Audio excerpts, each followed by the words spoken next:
አንናገርም እንጂ ብዙዎቻችን የራሳችን የምንላቸውና እኛ ብቻ የምናውቃቸው ድብቅ የሆኑ ገመናዎች አሉን። እናም እቺ ሴት ባለትዳርና የሁለት ልጆች እናት ሆና ሳለ ባለቤቷ ከሌላ ሴት ከወለደው ልጅ ማለትም ከእንጀራ ልጇ ጋር የጀመረችው ግንኙነት ህይወቷ ላይና ትዳሯ ላይ ትልቅ አደጋን ይዞ የመጣ ሲሆን በስነ ልቦናዋ ላይም ትልቅ ችግርን ይዞ መጥቷል። ሰላም፣ እንዴት ናችሁ? ዛሬም እየተዝናናችሁ የምትማሩበትንና ቁም ነገር የሚያስጨብጣችሁን ኩዊን ኦፍ ሃርትስ የተሰኘ አሪፍ የሆነ ፊልም ይዤላችሁ ቀርቤያለሁ። ፊልሙን እንደምትወዱት ምንም ስለማልጠራጠር ቪዲዮን ላይክ እያደረጋችሁ አዳዲሶች ቻናላችንን ሰብስክራይብ በማድረግ እየተቀላቀላችሁን ወደ ፊልማችን እንለፍ። ይመቻችሁ። ፊልሙ ሲጀምር አና የተባለች እናት ልጆቿን ትምህርት ቤት ለመላክ እያዘጋጀቻቸው እናያለን። ባለቤቷ ፒተር ይባላል። እናም አና ጠበቃ እንደመሆኗ አንዳንድ ደንበኞቿ እሷን ለማናገር ቤቷ ድረስ ስለሚመጡ ፒተር ይሄ ነገር በጣም ያበሳጨው ነበር።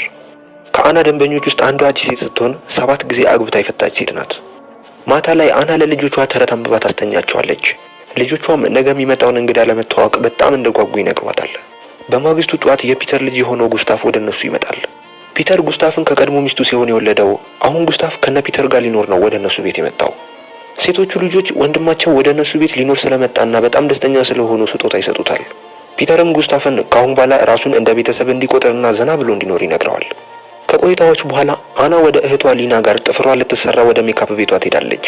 እናም እግረ መንገዷን የፒተር ልጅ ጉስታፍ እነሱ ቤት ሊኖር እንደመጣ ትነግራታለች። እናም ከዛ ወደ ቤት ስትመለስ የጉስታፍን ቁልፍ ማንጠልጠያ መሬት ላይ ወድቆ ታገኘዋለች። ልትሰጠውም ወደ ክፍሉ ስትገባ ጉስታፍ የለም። ከሻወር ቤትም በፎጣ ተጠቅልሎ ሲመጣ ሁለቱም በጣም ይደነግጣሉ። በሀሳብም ሆና ቁልፍ ማንጠልጠያውን ሳትሰጠው ትረሳለች። ማታ ላይ እንደተለመደው የአና ደንበኛ አና ልታማክራት ወደ ቤት ትመጣለች። በማግስቱ አና ልጆቿን ወደ ትምህርት ቤት አድርሳ ስትመለስ ቤት ውስጥ ፒተር እና ጉስታፍ እየተጨቃጨቁ ታያለች። ጉስታፍም ራሱን ለማረጋጋት ወደ ጫካው ይሄዳል። ፒተር ጉስታፍ ላይ በጣም ነበር የተናደደው። ከቆይታዎች በኋላ አና ወደ ስራ ትሄድና ስራ ላይ ከቆየች በኋላ ወደ ቤት ትመለሳለች። ቤት ስትገባ ግን ቤታቸው ተዘርፎ ነበር። በጣምም ደንግጣ ለፒተር ትደውልና ነገሩን ትነግረዋለች። እሱም እንድትረጋጋና ነገሩን ለፖሊስ ሄዳ እንድታመለክት ነግሯት ወደ ፖሊስ ጣቢያ ሄዳ ነገሩን ታመለክታለች። በማግስቱም አና በጠዋት ተነስታ ልብስ ልታጠብ ስትል በድንገት ልትሰጠው ብላ የረሳችውን የቁልፍ ማንጠልጠያ የራሱ የጉስታፍ ኪስ ውስጥ ታየዋለች። ጉስታፍም ሲመጣ ቁልፍ ማንጠልጠያውን እየሰጠችው ይሄ ቁልፍ ማንጠልጠያ የእሷ ቦርሳ ውስጥ እንደነበር፣ ያ ቦርሳም ትላንትና ቤታቸው ሲዘረፍ እንደተሰረቀና ነገር ግን ይሄ እንዴት የእሱ ኪስ ውስጥ ሊገኝ እንደቻለ ትጠይቀዋለች። ጉስታፍም በንዴት ሲጀመር የኔ ልብሶች ለምን ነካካሽ ይላታል። እሷም አሁን የሚያስጨንቀው ይሄ ሳይሆን እኔ ጉዳዩን ለፖሊስ አመልክቻለሁ። ብር ለማግኘት ፈልገህ ከሆነ ቤታችንን የዘረፍከው ችግር የለውም። ከአሁን በኋላ እንደ ቤተሰብ ከኛ ጋር እየኖርክ ስለሆነ እውነቱን ንገረኝና ክሱን እሰርዘዋለሁ። አንተም ከዚህ ድርጊት መቆጠብ አለበት ትለዋለች። ከሰዓት ላይም ቤተሰቦቻቸው እንዳለ ግቢ ውስጥ እየተዝናኑ ፒተርም ሁለቱ ታናናሽ እህቶቹን እያጫወታቸው ደስ የሚልን ጊዜ እያሳለፉ ነው። ማታ ላይ አና ብቻዋን ወይን እየጠጣች ስራዋን እየሰራች ነበር። ብዙም ሳይቆይ ጉስታፍ ከፍቅረኛው አማንዳ ጋር ይመጣና አማንዳና አናን ያስተዋውቃቸዋል። እናም ሁለቱ ወደ ጉስታፍ ክፍል ይሄዳሉ። ፍቅር ሲሰሩም አና ድምጻቸው የረብሻትና ስራዋን ትታ ወደ መኝታ ክፍሏ ትገባለች። በስሜታዊነትም ለረጅም ሰዓት መስታወት ላይ ራሷን እያየች ትቆያለች። በማግስቱ አና እንደተለመደው አድካሚ የስራ ውሎን ውላ ወደ ቤት ትገባለች። ከፒተር ጋርም የሚገርምን ምሽት ሲያሳልፉ ያድራሉ። በእረፍት ቀናቸው አና ልጆቹን ለማዝናናት ወደ ወንዝ ወሰደቻቸው። እናም በዋና መሃል ጉስታፍ ወደ እሷ ሄድና አብራቸው እንድትዋኝ ይጠይቃታል። እሷ ብዙም አልፈለገችም ነበር። ነገር ግን ያሳምናትና ከእነሱ ጋር መዋኘት ትጀምራለች። እናም ደስ የሚልን ጊዜ ሲያሳልፉ ቆይተው ማታ ላይ ወደ ቤት ይገባሉ። ፒተር እስኪመጣ አናና ጉስታፍ ቁጭ ብለው እያወሩ አና እጁ ላይ ያለውን ንቅሳት አይታ ስታደንቅለት ጉስታፍም ስለ ትርጉሙ ያስረዳታል። የራሱንም አስመስሎ በቀለም እጇ ላይ ይስልላታል። ከቀናቶች በኋላ ጎረቤቶቻቸው እነ ፒተር ሊጎበኙ ይመጣሉ። አና በእነዚህ ሰዎች ብዙም ደስተኛ አይደለችም። ጨዋታቸውንም ሞቅ ለማድረግ ሙዚቃ ከፍታ መደነስ ስትጀምር ሁሉም ችላ ይሏታል።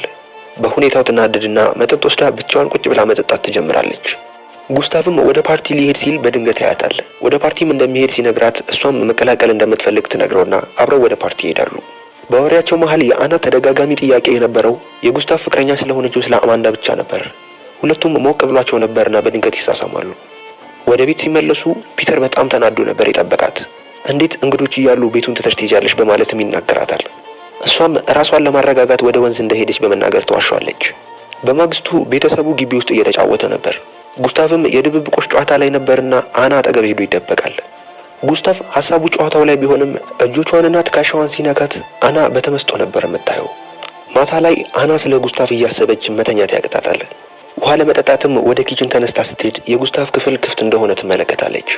ጉስታፍ መጽሐፍ እያነበበ ነበር። እሷም ወደ ውስጥ ትገባና ሰውነቶቹን መነካካት ትጀምራለች። ጉስታፍ ያላሰበው ነገር ቢሆንም ነገር ግን በጣም ወዶታል። ንግግያቸውም ቀስ በቀስ ወደ ግንኙነት ይቀየራል። ሲጨርሱም አና ስላስደሰትከኝ አመሰግናለሁ ብላ ተሰማውና ትሄዳለች።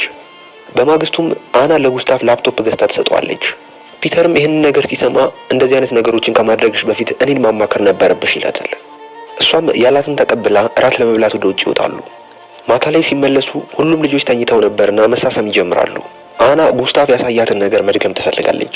እናም ለፒተር አዲስ ነገር እንዲሞክር ስትነግረው ነገር ግን እሱ ከዚህ በፊት እንደሚያደርገው ብቻ ያደርጋል። ይህም ነገር ትንሽ ያበሳጫታል። በማግስቱ አና ወደ ስራ ሄዳ እንደተለመደው ደንበኞቿን ስታማክር ትቆያለች። ማታ ላይ ወደ ቤት ስትገባ ጉስታፍ ለሁለቱ ሴት ልጆች ተረት እያነበበላቸው ታየዋለች። እናም ጉስታፍ ከዚህ ቤተሰብ ጋር በጣም ተስማሚ የሆነ ሰው እንደሆነ ይሰማታል። በማግስቱ አና እቃ እያጠበች በድንገት ጉስታፍን ግቢ ውስጥ ታየዋለች። እናም ወደ ሻወር ቤት ተጠራውና ባለፈው ያደረጉትን ነገር ይደግሙታል። ከቆይታዎች በኋላ የጉስታፍ አባት ፒተር ወደ ቤት ይመጣል። እናም ሁለቱ ሴቶች ልጆች ብቻቸውን ጌም እየተጫወቱ ሲሆን ፒተር ቤት ውስጥ ቢዟዟርም አናን ሊያገኛት አልቻለም። አና ለካ ከጉስታፍ ጋር እዚህ ጫካ ውስጥ ደስ የሚል ጊዜ እያሳለፈች ነበር። ማታ ላይም ወደ ቤት ስትገባ ልጆቹ ቀድመው ተኝተዋል። ቀን ከቀን አናና ጉስታፍ በጣም እየተቀራረቡ ይመጣሉ። በማግስቱ የሁለቱ መንታ ሴቶች ልደት ነበር። እናም አና ለእንግዶች አንዳንድ ነገሮችን ለማምጣት ወደ ውስጥ ትገባለች። በዚህ ሰዓት ጉስታፍ ይከተላትና መሳሳም ይጀምራሉ።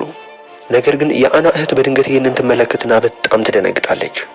ለብቻዋም ትጠራትና ምን እያደረግሽ ነው በማለት ለረጅም ሰዓት ይጨቃጨቃሉ። አና በጣም ደንግጣ የጥፋተኝነት ስሜት ይሰማታል። ከቆይታዎች በኋላ እቃዎቹን ስታነሳሳ ጉስታፍ ሊያግዛት ይመጣል። ነገር ግን እሷ ዓይንህን ማየት አልፈልግም ሂድልኝ በማለት ታባርረዋለች። ጉስታፍም ተናዶ ወደ ዛፍ ላይ በመውጣት ልጆቹን ለማዝናናት ከዛፉ ላይ ዘሎ የውሸት ይወድቃል። አባትየው በጣም ቢደነግጥም ነገር ግን አውቆ መሆኑን ሲያውቅ በጣም ይናደድበትና ይሰድበዋል። ጉስታፍ በጣም ተናዶ ራሱን ለማረጋጋት ወደ ጫካው ይሄዳል። አናና ፒተርም እያወሩ ፒተር ጉስታፍ በጣም የተለየ ባህሪ እያመጣ ነው፣ ምን እንዳገኘ ምንም ሊገባኝ አልቻለም ይላታል። ማታ ላይም ሁሉም ወደ እንቅልፋቸው ሲሄዱ አና ግን ስላደረገችውና ስለተፈጠረው ነገር ምንም እንቅልፍ ሊወስዳት አልቻለም። በማግስቱም ጉስታፍን ለብቻው አግኝታው ካሁን በኋላ ምንም አይነት ግንኙነት እንደማይኖራቸው ትነግረዋለች። ከቆይታዎች በኋላ ፒተርና ጉስታፍ ለብቻቸው ሲያወሩ አና ትመለከትና ግራ ይገባታል። ወደ እነሱም ስትቀላቀል ፒተር ከጉስታፍ ጋር እቺን ክረምት ብቻቸውን ማሳለፍ እንደሚፈልጉ ይነግራታል። አናም ከሴት ልጆቹ ጋር አድርጎ የማያውቀውን ነገር ከወንድ ልጁ ጋር ሊዝናና መሄዱ መሆኑን ስታውቅ በጣም ትናደዳለች። ማታ ላይም ለልጆቿ ተረት እየነገረች ልታስተኛቸው ስትሞክር ልጆቹ ግን ለምንድነው ከአባታችን ጋር ይህንን ክረምት ልንዝናና ያልሄድ ነው እያሉ ይጠይቋታል። በማግስቱ አና ስለጨነቃት ልጆቹን ወደ እህቷ ታደርሳቸዋለች። እህቷ ግን የምታወራውን ነገር ፈጽሞ መስማት እንደማትፈልግ ትነግራታለች። አናም ወደ ቤት ገብታ ለረጅም ጊዜ ካሰበችበት በኋላ ለፒተር ወደ ቤት እንዲመለሱ የድምጽ መልእክት ታስቀምጥለታለች። ልጆቿንም ከእህቷ ቤት ልታመጣ እየሄደች ትኩረቷ በጣም በመሰረቁ የተነሳ መኪናዋ ለትንሽ ከመጋጨት ይተርፋል። ልጆቿንም አምጥታ ወደ ቤት ስትመለስ እነ ፒተር በሚገርም ሁኔታ ቤት መጥተው ነበር። ፒተር ምንም እንዳልተፈጠረ ሁሉንም ነገር በሰላም ነበር የተቀበለው። ነገር ግን ሁሉም ከተኛ በኋላ ለብቻዋ ሊያናግራት ይጠራትና ጉስታፍና አንቺ ግንኙነት እንዳደረጋችሁ ራሱ ጉስታፍ ነገረኝ ይላታል። አና በጣም ደነገጠች። ነገር ግን እንዴት እሱን ልታምኖ ቻልክ ብላ በጣም ትጮኻለች። በዚህ ሰዓት አምኜው አይደለም በማለት ሊያረጋጋት ይሞክራል። አናም ትናደድና ጉስታፍ ከዚህ ቤት እንዲወጣ እቃዎቹን ትሰበስባለች። በመሃላቸው ግራ የተጋባው ፒተር ሁለቱንም ያፋጠጣቸውና እንዲነጋገሩ ይነግራቸዋል። አና አሁንም ምንም አይነት ነገር እንዳላደረጉ ትናገራለች። ጉስታፍም ይናደድና እምታምን ከሆነ እመነኝ ካላመንክም የራሱ ጉዳይ በማለት በንዴት አና ላይ ይተፋባትና ቤቱን ለቆ ይወጣል። ከሰዓት ላይም ከዚህ ቤት ሊሄድ ስለሆነ እቃዎቹን በአባቱ መኪና ይሰበስባል። ሁለቱ ሴቶችም በመሄዱ በጣም እያዘኑ እያቀፉ ይሰናበቱታል። ይሄ ከተፈጠረ ቀናቶች አለፉ። እናም ፒተር ልጁን የመናፈቅ ስሜት ይሰማዋል። ብዙም ሳይቆይ የአና ደንበኛ ትመጣና ያደረገችላት እርዳታ በጣም እንደምታመሰግንና የነበረችበትንም ክስ እንዳሸነፈች ትነግራታለች። እናም አና ወደ ስራ ቦታዋ ስትሄድ ጉስታፍ እዛ እየጠበቃት ነበር። ወደ ቢሮዋም ይገቡና ጉስታፍ ለአና ሁሉንም ነገር ለአባቴ ፍርጥ አድርገሽ ንገሪው፣ አባቴ እኔ ውሸታም እንደሆንኩና እናንተን ላፋታ ያደረኩ ነገር እየመሰለው ነው፣ ይህንን የማትነግሪው ከሆነ ግን ችግር ይፈጠራል ይላታል። አናም ልታስፈራራኝ እንደመጣ ገብቶኛል፣ ከአሁን በኋላ ቤተሰቦቼ ላይ እንዲህ ብለህ እንዳትደርስ አሁኑኑ ከዚህ ቢሮ ውጣ ብላ ታባርረዋለች። ከቀናቶች በኋላ ክሪስመስ ይደርስና ቤተሰቡ ደስ የሚልን ጊዜ ያሳልፋል። ነገር ግን ጉስታፍ ወደዛ መጥቶ በር ያንኳኳል። አባቱንም ሊያናገረው የሚፈልገው ነገር እንዳለ ሲናገር አሁኑኑ ከዚህ ሰፈር ሂድ ያለበለዚያ ፖሊስ ነው የምጠራው ብላ ታባርረዋለች። ቀስ በቀስ አና ከእህቷ ጋር ለመታረቅና ይቅርታ ለመጠየቅ ሞከረች። ይህ በእንዲህ እንዳለ ፒተር ከድሮ ሚስቱ ማለትም ከጉስታፍ እናት ስልክ ይደወልለትና ጉስታፍ ለረጅም ቀናቶች እንደጠፋ ይነገረዋል። ነገሩንም ለፖሊስ ያመለክታሉ። በማግስቱ አና ውሻቸውን ወክ አስደረጋ ወደ ቤት ትመለሳለች። ፒተርም ፖሊሶች ስለ ጉስታፍ ሊያናግሩት እንደጠሩትና ወደዛ ሊሄድ እንደሆነ ይነግራታል። አና ከሱ ጋር ልትሄድ ፈልጋ ቢሆንም ይከለክላታል። ከልጆቿ ጋርም በመሆን አባታቸው ይዞ የሚመጣውን መልስ ይጠብቁታል። ፒተር ግን በማምሸቱ ልጆቹ ይተኙና አናም ሶፋው ላይ ጋደም ትላለች። ፒተርም አናን ይቀሰቅሳትና ጉስታቭ ጫካ ውስጥ ሞቶ እንደተገኘ ይነግራታል። አና ወደ መታጠቢያ ክፍል ገብታ በጥፋተኝነትና በጸጸት ስሜት እጅግ በጣም ታለቅሳለች። ፊቷንም ታጥባ ቀና ስትል ከኋላዋ ጉስታቭ ቆሟል። ነገር ግን ዞር ስትል በምናብ ነበር የታያት። ወደ መኝታም ተመልሳ በጣም ያዘነውን ፒተር ልታጽናናው ስትሞክር አፍሽን ዝጊ፣ በአንቺ ምክንያት ነው ይሄ ነገር የተፈጠረው በማለት በንዴት ይይዛታል።